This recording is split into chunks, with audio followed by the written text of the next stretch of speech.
దర్శనం అయితే ఎంత బాగా జరిగిందంటే అంత బాగా జరిగిందనమాట. అసలు నాకు ఎంత హ్యాపీగా ఉందో. కానీ ఫుడ్ అయితే ఏం తీసుకోలేదు. చిన్న పిల్లల్ని ఇద్దరినైతే తీసుకెళ్ళి నేను మా వారేనమాట, ఇంకెవరు లేరు.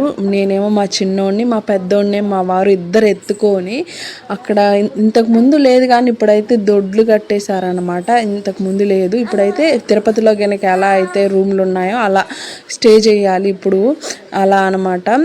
అసలు ఎంత ప్రశాంతంగా ఉందంటే దర్శనం. ఆ ఒక్క నిమిషం, ఆ ఒక్క సెకండ్ జరిగే దర్శనం కోసమే ఇన్ని రోజులు వెయిటింగ్ అన్నమాట. నాకైతే చాలా హ్యాపీగా అనిపించింది.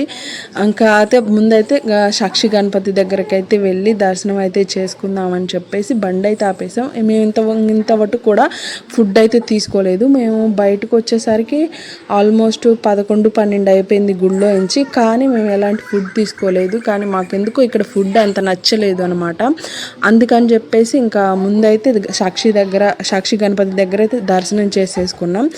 తర్వాత అయితే మేము కుంటలో తిన్నాం అనమాట ఫుడ్ అయితే.